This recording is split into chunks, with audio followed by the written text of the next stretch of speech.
নজর রাখবো পরবর্তী সংবাদে।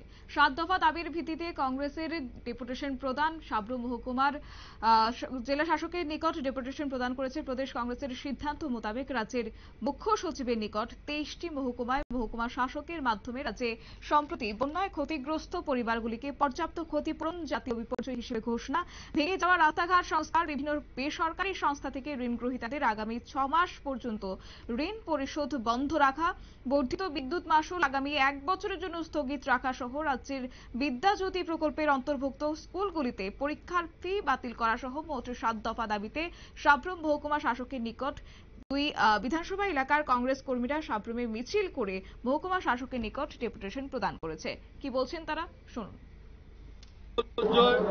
বন্যা এবং ভূমিধসে ক্ষতিগ্রস্ত পরিবারগুলোর জন্য ত্রিপুরা প্রদেশ কংগ্রেস কমিটির 7 দফা কর্মসূচি এবং গণডেপুটেশনে আমরা আজকে মিলিত হয়েছি।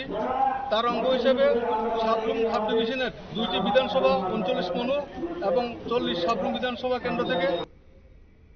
আপনারা শুনলেন তাদের বক্তব্য। এবং আজকের এই ডেপুটেশনে উপস্থিত ছিলেন দক্ষিণ ত্রিপুরা জেলা কংগ্রেস সভাপতি মৃদুল পাটারি, 40 সাব্রুম ব্লক কংগ্রেস সভাপতি মনোরঞ্জন দত্ত, 39 মনু ব্লক কংগ্রেস সভাপতি থৈকই মগ, বরিষ্ঠ কংগ্রেস নেতা চেলাফ্রি মগ, যুব নেতা তাপস ভৌমিক সহ কংগ্রেস নেতা কর্মী সমর্থকরা। নিয়ে নিচ্ছি ছোট্ট একটি বিজ্ঞাপন বিরতির সঙ্গে থাকুন।